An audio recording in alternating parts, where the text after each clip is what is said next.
Hello, this is Cindy from Cindy's Library back again. This time I am going to talk about what I managed to read for the lovely month of November. So, where to begin?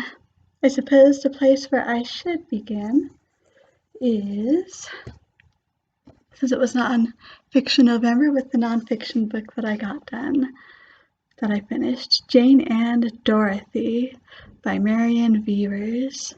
I already did a review of this, but even though this is a nonfiction book, I couldn't put it down. I sped through it in like the first week. Sadly, the other book I was interested in, I'm only on the first chapter still, but I will keep persevering with that one. As for other things that I have read, I've finished most of my Chesterton collection now. The Everlasting Man. Listen to this one on audiobook actually, and it takes a unique view of basically world history. One can argue with some of Chesterton's points, and perhaps should, but I think his general contention that we as moderns have made some assumptions about history that may in fact not be entirely correct, I think is a very fair one. So I think it was well worth the read for me personally. As for you, your mileage may vary, but having a new perspective on things is what Chesterton excels at, which is what Man Alive is all about. This one is a novel by Chesterton, and it is about a man who, well, he seems a bit crazy, and I suppose one could argue the point, as many of the characters do in the book. He is the type of man that values life so much he will shoot a gun at a friend and miss to help him appreciate life. He is a man who loves his home so much that he will leave it and wander the world in order to come back to it with fresh eyes and a new appreciation. He loves his wife so much that he continually courts her and asks her to marry again. Well, continually may be a bit strong. He's only allowed to do crazy things like this like twice a year or something. But that is what G.K. Chesterton really is about. Seeing the things that we love in our life with new eyes and new appreciation. And maybe he is a little bit unconventional in the way he does it, but the point is well taken. How well do we appreciate what we do have, just because it's so close to us, because it's always around us? That goes back to, of course, what Tolkien says in his essay on fairy stories, that one of the purposes of fantasy is recovery, meaning to see again what is all around us with new eyes, and G.K. Chesterton is definitely a master of that. The Napoleon of Notting Hill. This little novel I listened to also on audiobook, and it is basically a cry against modernity, against sameness.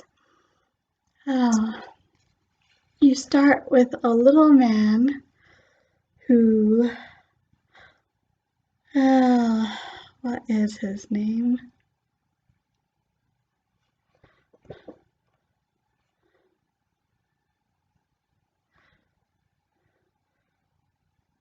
Well, in any case, there's a little man who is rather eccentric in order to brighten the dull modern days that he sees around him everywhere.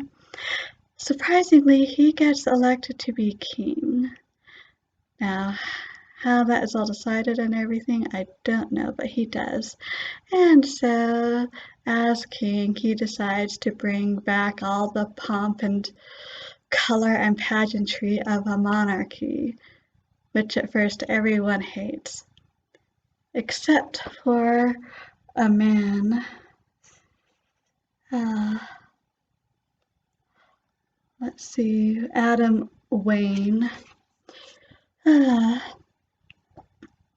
Adam Wayne first meets our new monarch when he is a little boy and takes what he says to heart.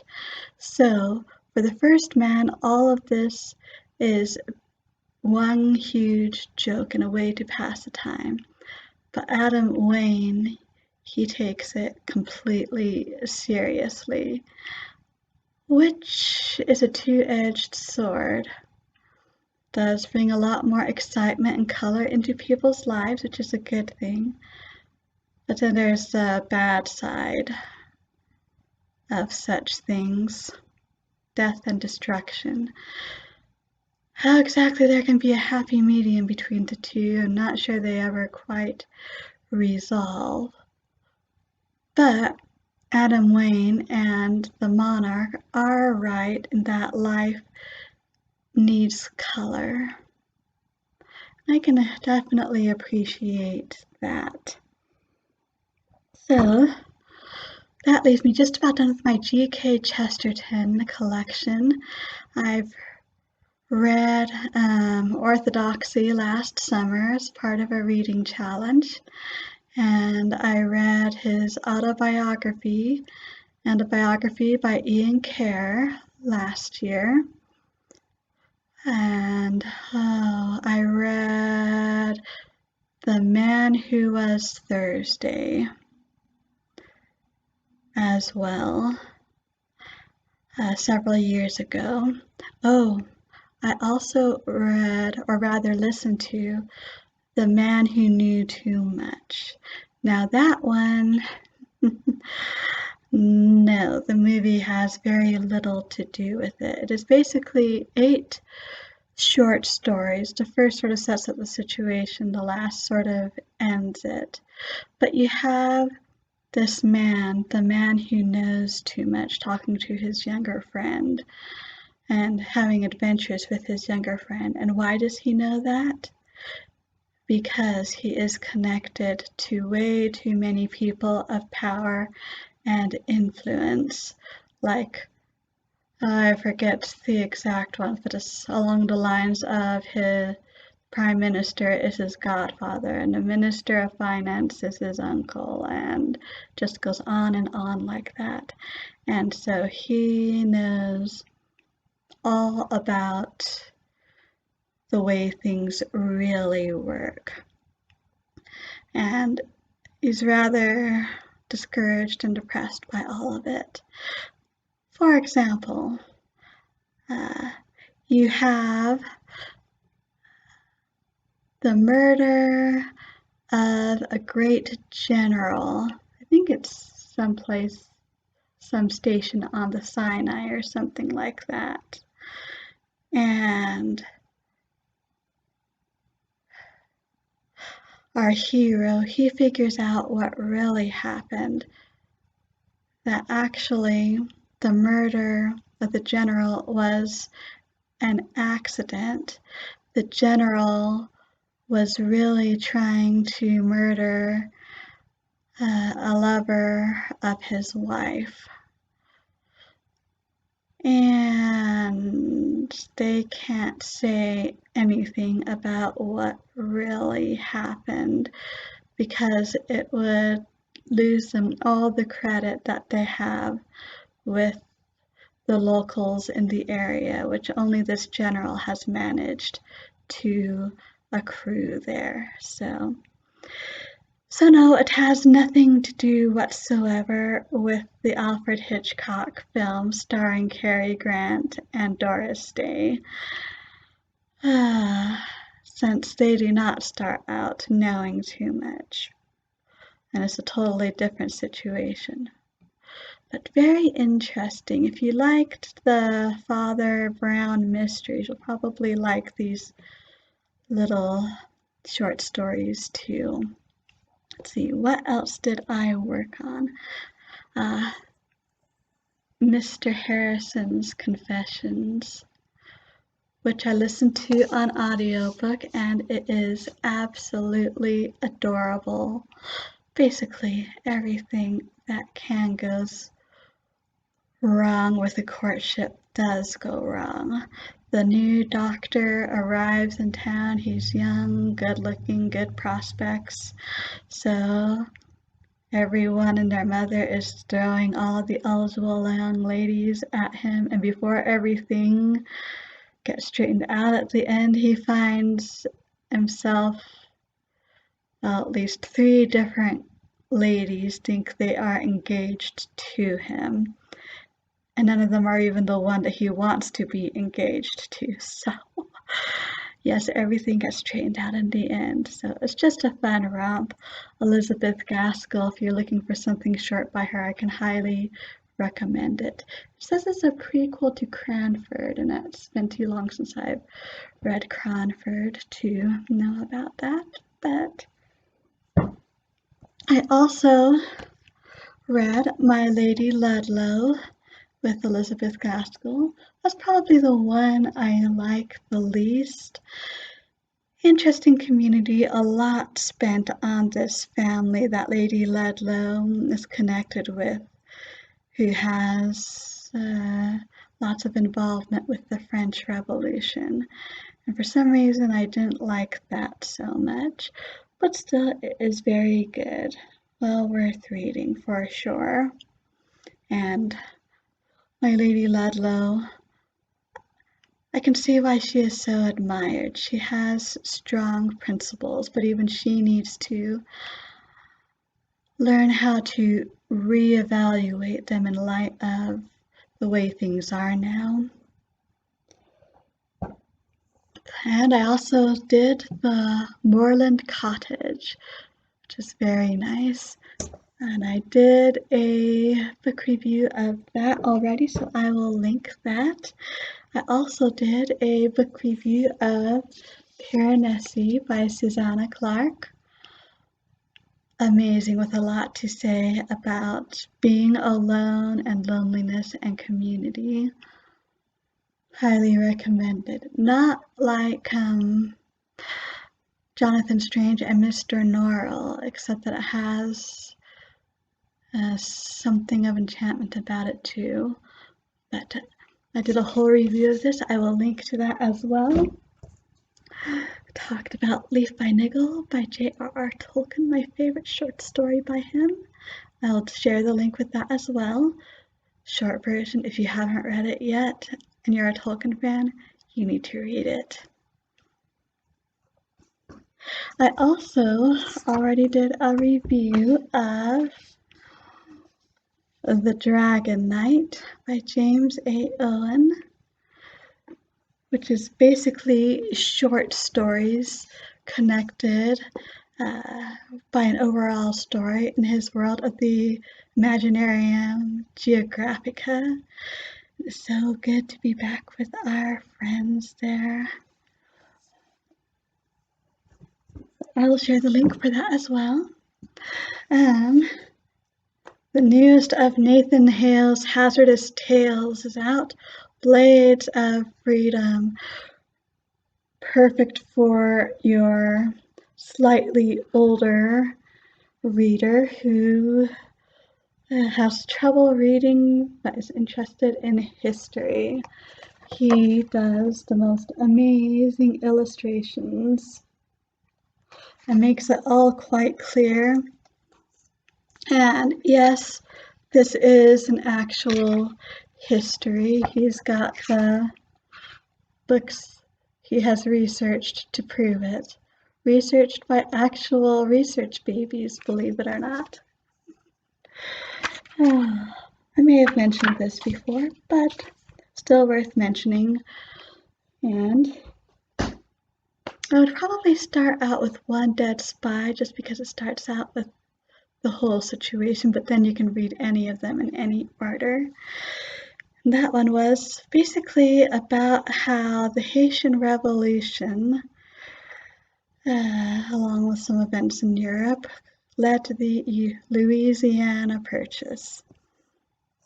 I also read The Longbourn Letters by Rose Servitona.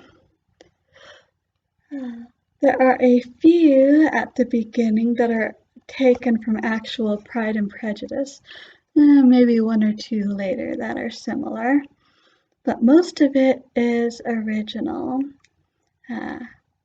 In Pride and Prejudice, towards the beginning, Mr. Bennet's cousin, Mr. Collins, starts up a correspondence since he is Mr. Bennet's heir and feels that he should, in spite of the difference his father had with Mr. Bennet. And Mr. Bennet, for his part, soon decides that Mr. Collins is too amusing a correspondent to give him up. It gets complicated towards the middle, but through these letters between Mr. Bennet and Mr. Collins, we go through the events of Pride and Prejudice along with some side things, and we learn what happens to everyone over the next 5 or so years following the end of Pride and Prejudice. And it's really sweet because in spite of how different the two of them are and what, shall we say, unpropitious beginnings the two had, they've truly developed a wonderful friendship.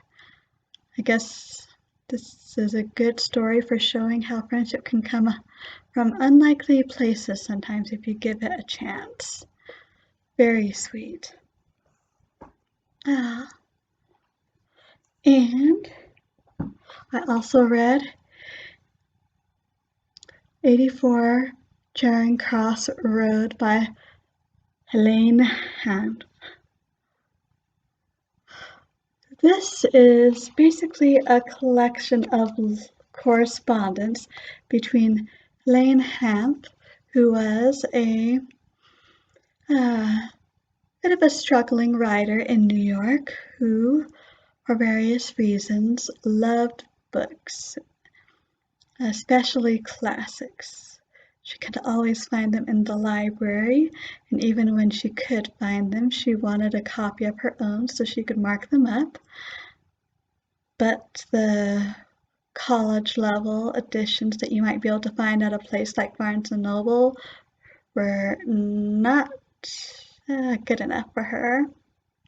So she writes to an antique bookstore in England and starts ordering books from there.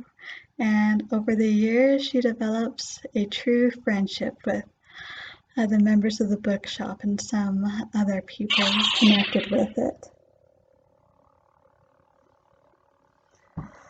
And I think that is about it. Yep.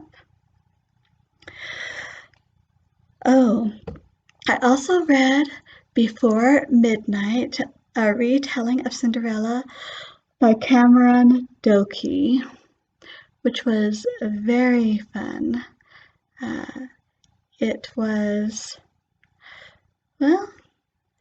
a bit different from your usual Cinderella story. There's a touch of magic, although most of what happens is realistic, though there is this thing about wishes. But what's even more interesting is Cinderella, or I guess I should say the Cinderella figure. She has a best friend who was left at her father's estate as an infant and told never to leave. So they grew up together, and her father hates her, and she's never seen him. He left her at his estate and has never been back. And he hates her because his wife died giving birth to her, which is a twist. And the stepmother and stepsisters aren't so bad. So this is a story about forgiveness, about letting things go, about being open to love. And so it was a fun retelling, both for the themes and the way it was different from a traditional Cinderella retelling. Definitely recommend it for fairy tale connoisseurs. Now beyond that, I read about halfway through Mrs. Bunkle's book by D.E. Stevenson, and I'm debating whether to finish it or not. And it's not bad. It's an interesting village where it takes place, but it really hasn't grabbed me yet. So I don't know if I'm going to finish it or not, but I have it on ebook, so I don't have to necessarily decide that today. Maybe I'll feel like finishing it later. And also, Ranger's Apprentice, Royal Ranger series number 4, The Missing Prince by John F. Flanagan. I'm actually about a third of the way through. Then I looked at the back of the book, and he did it again. This is the first part of at least a 2-part story. So for this one, I'm definitely going to read it, but I'm thinking I may hold off until the next book in the series comes in, so I will be able to finish it all at once.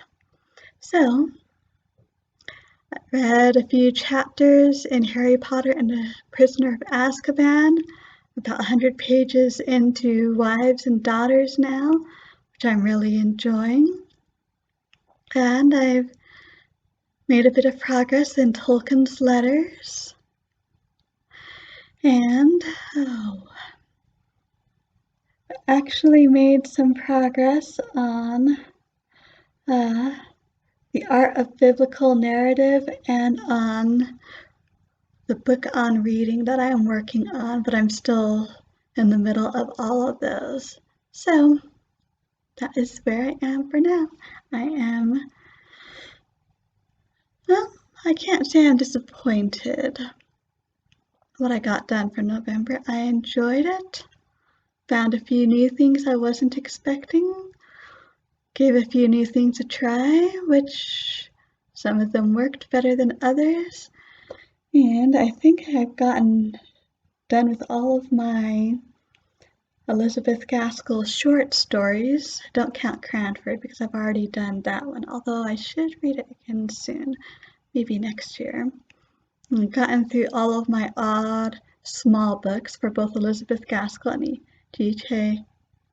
G.K. Chesterton, except for Heretics. That's the only Chesterton book I have left.